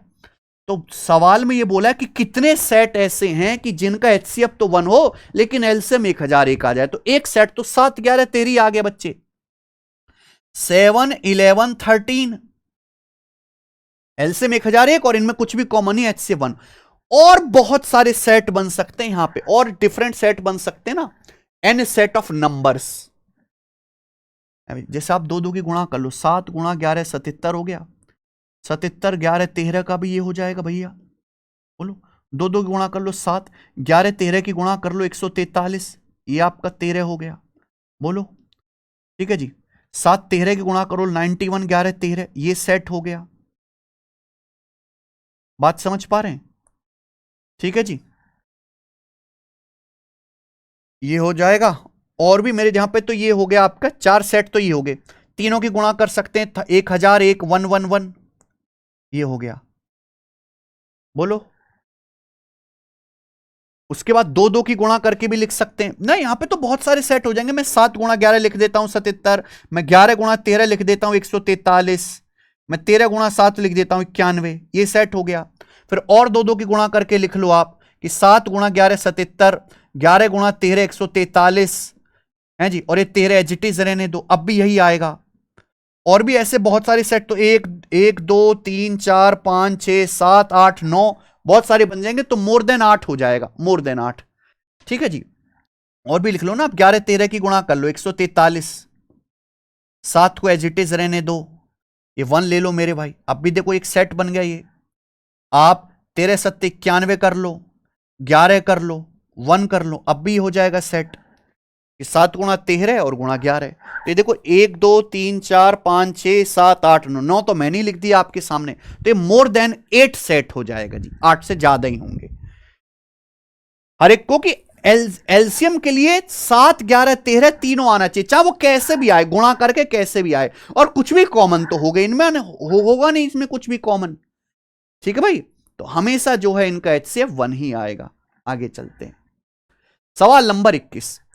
पी और क्यू एक सर्कुलर ट्रैक पर चलते हैं, उन्होंने 5 बजे एक ही बिंदु से एक दूसरे की ओर अपोजिट डायरेक्शन में चलना शुरू किया। P walks at an average speed of 5 round per hour, Q walks at an average speed of 3 round per hour. P जो है एक राउंड 1 घंटे में 5 राउंड मारता है, और Q जो है 3 राउंड पर आवर जाता है। How many time will they cross each other between 5:20 AM and 7 AM? 5:20 से 7 बजे के बीच में कितनी बार एक दूसरे को पार करेंगे? बहुत बढ़िया, देखो बच्चे, अगर ये दोनों लोग अपोजिट डायरेक्शन में चल रहे हैं, तो अपोजिट डायरेक्शन में रिलेटिव स्पीड होती है S1 प्लस S2। एक की तो है मेरे भाई 5 राउंड पर आवर, और दूसरे की है 3 राउंड पर आवर, तो रिलेटिव स्पीड हो जाएगी S1 plus S2 8 round per hour, 8 round per hour relative speed.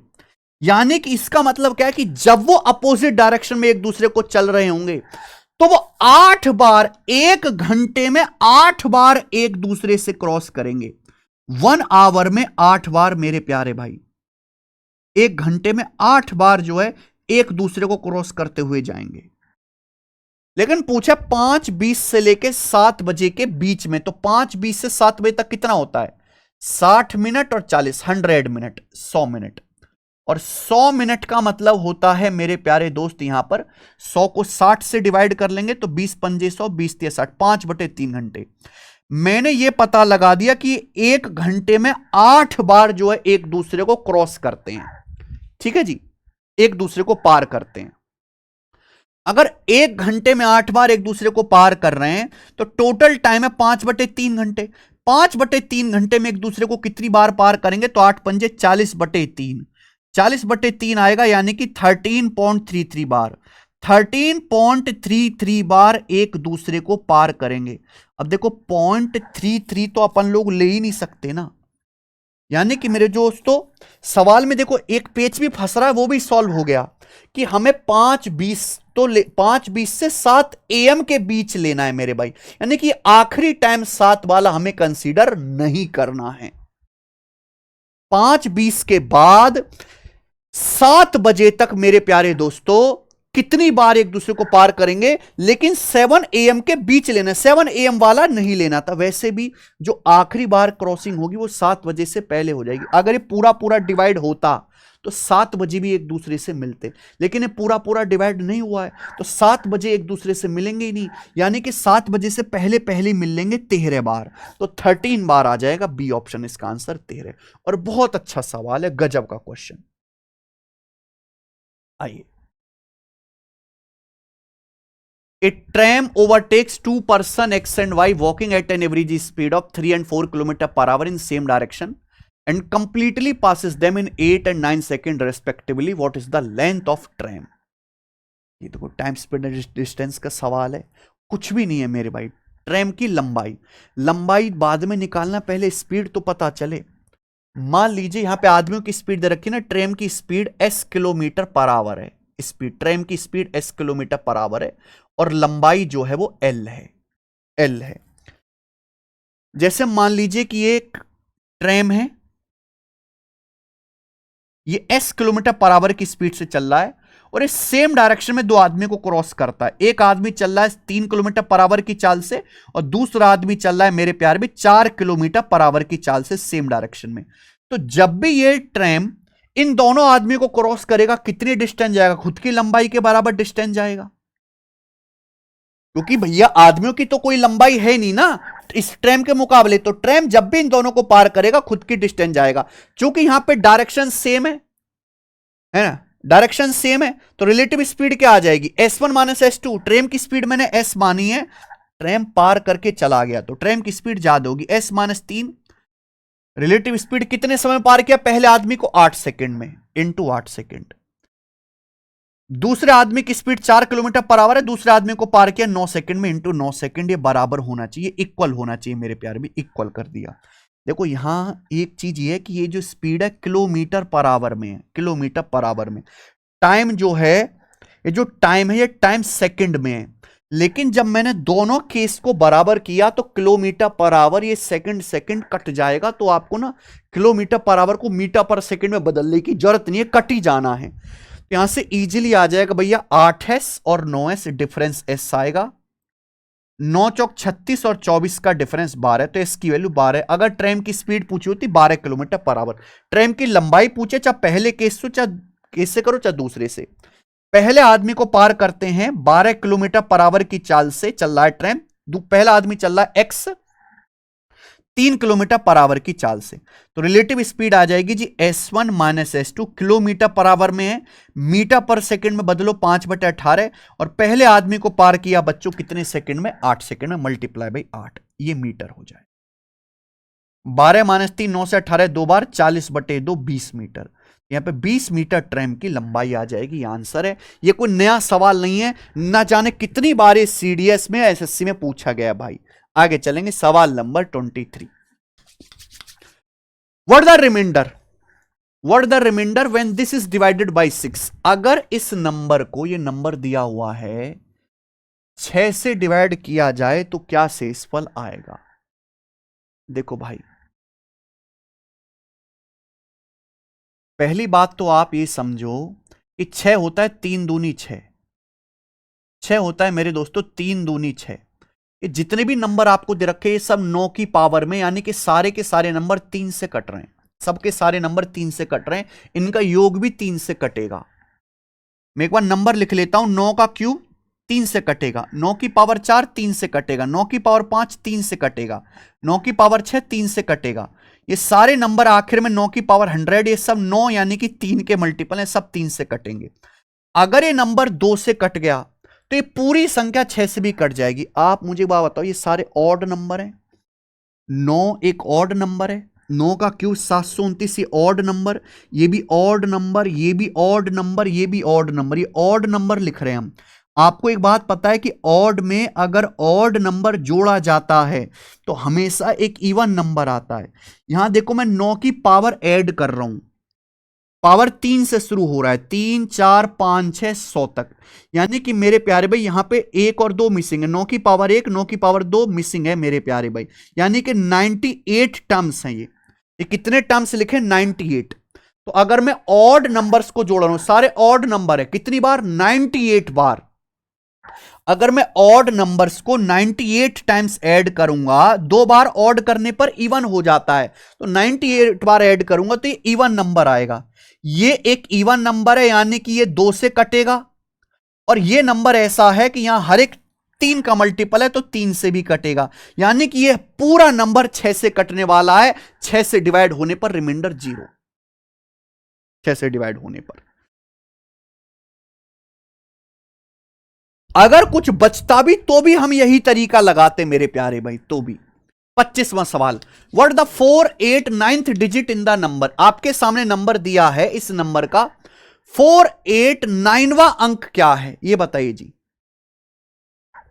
4 8 9वां number कैसे? 1 2 3 4 5 6 7 8 9 10 11 12, समझ रहे हो? यानी कि संख्याएं लिख दी है, गिनती लिख दी है, 10 11 12 13 14 15 16 17 18 19 20, इस तरीके से।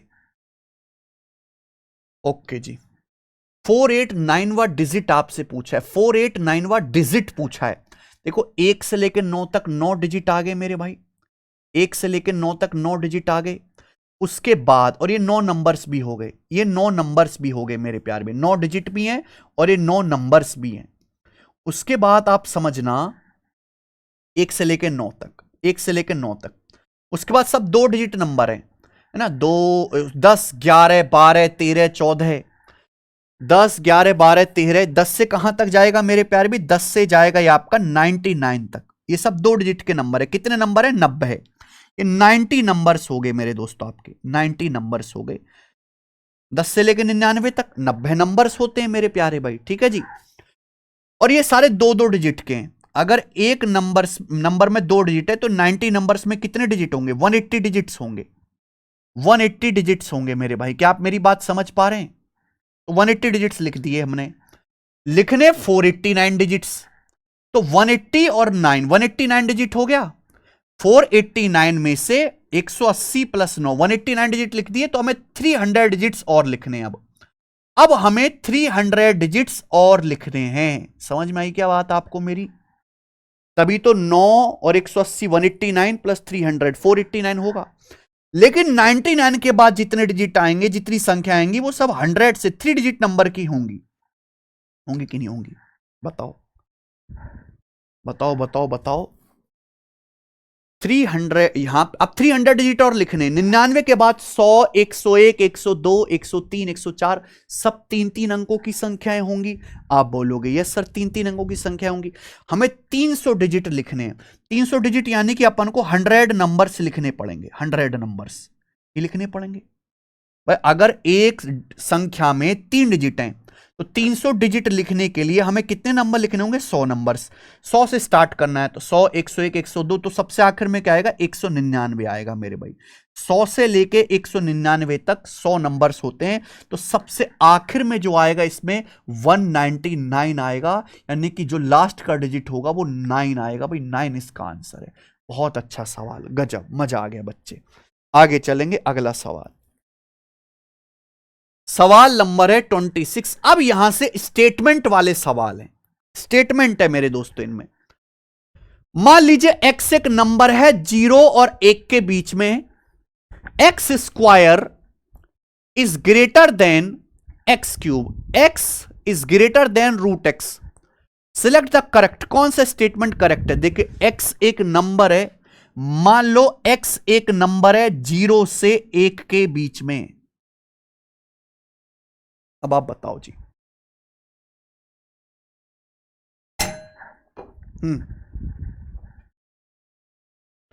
अगर कोई नंबर 0 से 1 के बीच में है, उसकी जितनी ज्यादा पावर करोगे वो नंबर और छोटा होता जाएगा मेरे भाई। 0 से 1 के बीच में आप कोई नंबर ले लीजिए, मान लीजिए 0.2 ले लिया। अब मैंने 0.2 का स्क्वायर करा तो आ जाएगा जी 0.04। मैं 0.2 का क्यूब करता हूं तो आ जाएगा 0.008। यानी कि जितनी ज्यादा और भी करूंगा मैं, अगर मैं 0.2 की पावर 4 करता हूं, 2 की पावर 4 16, 0.0016 यही है। तो जितनी ज्यादा मैं पावर चढ़ाता जाऊंगा, अगर कोई नंबर 0 से 1 के बीच में, नंबर छोटा होता जाएगा, छोटा होता जाएगा। तो यानी कि यहां पर कम पावर है, 0 से 1 के बीच में कम पावर है तो बड़ा होगा। एक्स स्क्वायर है या एक्स क्यूब है? एक्स स्क्वायर, यहां पे पावर 2 कम है या पावर 3 ज्यादा है। यानी कि ये वाला स्टेटमेंट ठीक है कि जितनी ज्यादा बड़ी पावर करोगे छोटा होगा, कम पावर रहेगी तो बड़ा रहेगा। ये स्टेटमेंट ठीक है। Second, x is greater than root x। देखो अगर आप रूट लोगे मेरे प्यारे भाई तो नंबर जो है बड़ा हो जाता है। मान लीजिए 0 और 1 के बीच में एक नंबर है 0.16। तो जो नंबर है 0.16 और 0.16 का अंडर रूट क्या आएगा मेरे प्यारे भाई? 0.4। 16 का अंडर रूट 4 होता है तो 0.16 का 0.4 हो जाएगा मेरे भाई। अब आप बताओ 0.16 बड़ा है कि 0.4 बड़ा? ये बड़ा है ना, 0.4 का मतलब 0.40। यानी कि अगर कोई नंबर 0 से 1 के बीच में है तो वो अंडर रूट लेने पर संख्या और बड़ी हो जाती है, अंडर रूट लेने पर। यानी कि यहां ये वाला स्टेटमेंट गलत है। संख्या से बड़ा उसका अंडर रूट आएगा। तो केवल फर्स्ट स्टेटमेंट यहां पर सही है, केवल फर्स्ट स्टेटमेंट ही। बहुत अच्छा सवाल था मेरे दोस्त, गजब का क्वेश्चन। आगे आ जाइए, सवाल number 27। The difference between any two natural number 10। किन्हीं दो नेचुरल नंबर का डिफरेंस 10 है। What can be said about the natural number which are divisible by 5 and lie between these numbers? किन्हीं दो नेचुरल नंबर के बीच का डिफरेंस 10 है. What can be said about the natural numbers which are divisible by 5 and lie between these two numbers? बताओ मेरे प्यारे भाई, जल्दी से क्या आंसर है. तो इस सवाल को भी ना कोई एग्जाम्पल लेके सॉल्व करना होगा. कोई भी दो पॉजिटिव नंबर ले लो जिनके बीच का डिफरेंस 10 है. तो मान लीजिए 3 और 13 हैं. तो इन दो संख्याओं के बीच 5 से कटने वाला कौन सा? 3 और 13 के बीच 5 भी आ जाएगा और 10 भी आ जाएगा. दो नंबर आ जाएंगे मेरे भाई. ठीक है जी. इन दो संख्याओं के बीच 5 से डिवाइड होने वाली कितने नंबर से? What can be said about the natural number which are divisible by 5 and lie between these two number. ठीक है जी. और कुछ ले लेते हैं. सब मान लीजिए कि मैंने ले लिया 8 और 18. तो 8 और 18 के बीच में आ जाएंगे 10 और 15, यानी कि 5 से कटने वाले दो नंबर है. ठीक है जी. लेकिन एक गड़बड़ है मेरे प्यारे भाई. जैसे मैंने दो संख्या ले ली 10 और 20. 10 और 20 के बीच में 5 से कटने वाला एक ही नंबर आएगा, फिर 15. यानी कि मैं ये कह सकता हूं there is only one such number, there are only two such number, there can be more than one such number. ये वाला सही होगा. नो सच नंबर एग्जिस्ट, ये गलत है. तो मैं बड़े ध्यान से पढ़ना है कौन सा सही कौन सा गलत है. हमें ऐसे दो पॉजिटिव नंबर लेने जिनके बीच का डिफरेंस 10 है. बोला इन संख्याओं के बीच 5 से कटने वाले नेचुरल नंबर के बारे में क्या कहा जा सकता है. तो मैंने 3 केस आपको लेके दिखाए. अगर आप ऐसे केस लोगे 5 से कटने वाले 2 आ रहे हैं, लेकिन 10 और 20 लिया तो एक ही आ रहा है. तो there can be more than one such number ठीक होना चाहिए. 28. A question is given followed by two statements, first and second. Consider the question and the statement and mark the correct option. सवाल में बोला है कि भाई आपके सामने क्वेश्चन दिया है और उसके दो स्टेटमेंट है. ये क्वेश्चन है what is the smallest one digit number, सबसे छोटी एक अंकों की संख्या कौन सी है जिसके एग्जैक्टली 4 अलग अलग फैक्टर हैं. Statement first 2 is one of factor, statement second 3 is one of the factor. अब आपको बताना है कि इसमें करेक्ट क्वेश्चन के रेस्पेक्ट में कौन सा सही स्टेटमेंट है. The question can be answered by using one of the statement but can't be answered using the other statement alone. The question can be answered by using either. अच्छा, ये बताना है कि भाई ये आपके सामने जो क्वेश्चन है और इस क्वेश्चन के लिए हमने दो स्टेटमेंट दे रखे हैं. तो इस क्वेश्चन का आंसर इन दोनों स्टेटमेंट से अकेले निकल जाएगा कि दोनों स्टेटमेंट के बिना निकलेगा कि मेरे भाई दोनों स्टेटमेंट के साथ भी इसका आंसर नहीं निकलेगा, ये बताना है. तो सबसे छोटी एक अंकों की संख्या जिसके एग्जैक्ट 4 फैक्टर हैं, 1 का एक ही फैक्टर है, 2 3 5 ये सब प्राइम नंबर हैं. 4 के 3 फैक्टर होते हैं, 1 2 4 यानी कि 6. तो 6 सबसे छोटा सिंगल डिजिट नंबर है, स्मॉलेस्ट नंबर है जिसके 4 अलग अलग फैक्टर आएंगे, 1 2 3 और 6. यानी कि मेरे भाई इन दोनों स्टेटमेंट की हेल्प के बिना ही मैं पता लगा सकता हूं. The question can be answered even without using any of the statement होना चाहिए. अगर मुझे इन दोनों स्टेटमेंट्स में कुछ भी ना दिया जाए तो मैं अपनी हिट एंड ट्रायल टेक्निक का यूज करके ही वो स्मॉलेस्ट वन डिजिट नंबर बता सकता हूं. खेल करता हूं, बहुत बेसिक सवाल है. 29. एक क्वेश्चन दिया गया, इसके दो स्टेटमेंट है, फर्स्ट और सेकंड. इस स्टेटमेंट क्वेश्चन को देखो और स्टेटमेंट को देखो और करेक्ट ऑप्शन बताओ. इस p plus q square minus 4pq where p, q are natural numbers positive. Statement first p is less than q, p is greater than q. देखो भाई आपके सामने ये क्वेश्चन है p plus q square minus 4pq where p and q are natural number. Natural number का मतलब p और q दोनों ही 0 से बड़े हैं. 0 से बड़े 1 2 3 4 5 कुछ भी हो सकता है. आप बताओ p plus q square, p plus Q का होल स्क्वायर माइनस 4pq, ये क्या है बच्चों? ये तो p माइनस क्यू का होल स्क्वायर है. ये तो p माइनस क्यू का होल स्क्वायर है मेरे भाई.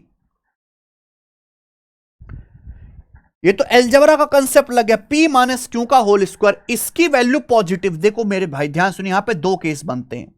अगर p का मान q के बराबर हो गया, अगर p का मान q के बराबर हो गया तो इसकी वैल्यू हो जाएगी 0.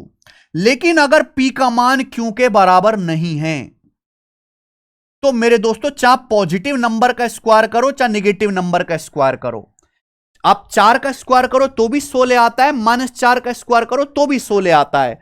तो भाई इसकी वैल्यू फिर आएगी पॉजिटिव, इसकी वैल्यू पॉजिटिव आएगी, आएगी कि नहीं, अगर पी क्यू के बराबर नहीं है। तो यहां पे ये क्वेश्चन बोला है कि पी और क्यू नेचुरल नंबर हैं और पॉजिटिव हैं, तो स्टेटमेंट पर विचार करो कौन सा सही है। The question can be answered by using one of the statement alone but can not be answered using the other statement alone. The question can be answered by using either statement alone. देखो देखो यहां पे ना थोड़ा पेच फंस रहा है, सवाल में ये तो नहीं बोला गया कि पी और क्यू डिस्टिंक्ट नंबर है। अगर सवाल में बोल दिया जाता कि P और Q अलग अलग नंबर हैं, अलग अलग, तो यानी कि ये सेकंड केस होता, हमेशा पॉजिटिव आ जाता। लेकिन सवाल में ये कहीं नहीं बोला गया कि P और Q अलग अलग नंबर है, यानी कि P और Q बराबर भी हो सकते हैं। अगर P और Q का मान बराबर हो गया तो इसकी वैल्यू 0 भी हो सकती है, यानी कि और हमें 0 लेना नहीं है, हमें 0 लेना नहीं है, यानी कि P और Q अलग अलग होनी चाहिए। यानी कि या तो P बड़ा हो या P छोटा हो या P बड़ा हो, या तो P लेस देन Q हो या P ग्रेटर देन Q। इन दोनों में से कोई ना कोई एक बात सही होनी चाहिए, इन दोनों में से एक स्टेटमेंट ट्रू होना चाहिए हमेशा। ओके, अगर P बराबर Q हो गया तो इसकी वैल्यू पॉजिटिव ना होकर 0 आ जाएगी। तो यानी कि आंसर जो है यूजिंग आइदर स्टेटमेंट अलोन, किसी भी एक स्टेटमेंट से निकाला जा सकता है अकेले, अलोन। इन दोनों में से अगर कोई भी एक बात ट्रू है तो नंबर हमेशा पॉजिटिव आएगा, ठीक है जी। लेकिन अगर P Q के बराबर हो गया तो 0 हो जाएगा। लास्ट क्वेश्चन करेंगे भाई, सवाल नंबर 30। कंसीडर द फॉलोइंग स्टेटमेंट, ये थोड़े हाई लेवल क्वेश्चन है। Consider the following statement, there exist a natural number which when increased by 50% can have its number of factors unchanged. अच्छा, there exist a natural number which when increased by 150% can have its number of factors unchanged. यानी कि एक number है जिसको 50% बढ़ा दिया जाए तो इसके नंबर ऑफ फैक्टर्स अनचेंज्ड रहेंगे। बिल्कुल ऐसा नंबर सोचो जरा, मेरे हिसाब से 2 है। 2 एक ऐसा नंबर है जिसके 2 फैक्टर होते हैं, 1 और 2। अगर मैं 2 को 50% बढ़ा दूं, 2 का 50% 1 होता है, तो 2 को 50% बढ़ा दूंगा, क्योंकि 50% में 1/2 आ रहा है, इसलिए मैंने 2 पे ही ध्यान दिया, तो 3 आएगा। और 3 के भी फैक्टर 2 ही आएंगे, 1 और 3, यानी कि ऐसा नंबर है। बिल्कुल सही बात, फर्स्ट वाला सही है। एक ऐसा नेचुरल नंबर जिसको 150% बढ़ाया जाए तो फैक्टर्स अनचेंज रहेंगे। 150% का मतलब 3/2। देखो मेरे भाई, एक नंबर है 2, 2 के 2 फैक्टर हैं, 1 और 2। अगर मैं 2 को 150% बढ़ाता हूं 150%, तो 2 का 150% क्या आता है? देखो 50% 1/2, 150% 3/2, तो 2 का 150% 3 होगा। अगर 2 को 3 बढ़ाओगे तो 5 आएगा, और 5 के भी 2 ही फैक्टर आएंगे, यानी कि 1 और 5 2 ही फैक्टर आएंगे, यानी कि एक और ऐसा नंबर है एग्जिस्ट, ठीक है जी। यानी कि यहां पे दोनों ही स्टेटमेंट निकल गए, सी ऑप्शन बोथ। पता कैसे चला? 50% 1/2, 150% 3/2, और ये दोनों ही बातें 2 पे फिट बैठ जा रही हैं। ये एकदम फर्जी सवाल था मेरे भाई। इसी के साथ यूपीएससी सीसेट 2025 के सभी बेहतरीन सवालों का सॉल्यूशन मैंने आपको करा दिया। इसमें ज्यादातर सवाल हल्के ही थे, कुछ ही सवाल ट्रिकी थे मेरे भाई। ज्यादातर जो क्वेश्चन पूछे जाते हैं वो नंबर सिस्टम से पूछे जाते हैं।